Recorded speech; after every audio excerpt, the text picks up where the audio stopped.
কি এমন জিনিস অর্ডার দিলাম গাইস, যার জন্য নাকি আমাকে 407 করে ডেলিভারি দিতে এসেছে। চলো এবার গিয়ে দেখি আমি কি জিনিস অর্ডার দিয়েছি। আর এই ডেলিভারি বয় তো আমাকে সকালবেলা ফোন করে মাথা খারাপই করে দিচ্ছে যে কোন রাস্তায় যাব, কোথায় যাব, হ্যাঁ না তেনা, এত ভেতরে যাবে না। আচ্ছা, যখন আমি অর্ডারটা দিচ্ছি আমার অর্ডার দেখে তো মানে অর্ডারটা তোমরা কনফার্মই করছো, তাহলে ভেতরে আসার সময় এত কেন মানে ঢং করে আমি বুঝি না বাবা। যাই হোক, অর্ডার দিয়েছিলাম একটা বক্স, মানে এটাকে ঠিক কি বলে, র্যাক টাইপের কিছু একটা হবে হয়তো।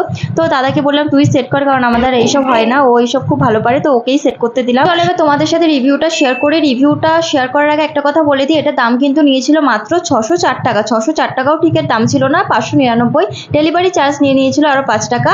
তো এই যে টাকলু টাকলু যাদেরকে দেখছো, ওরা আমার ছাত্র, সকালবেলা পড়তে এসেছিল আর তখনই কিন্তু ডেলিভারিটা দিতে এসেছিল। ওরাও কিন্তু বেশ এক্সাইটেড এটা নিয়ে যে কি জিনিস আমি অর্ডার দিয়েছি।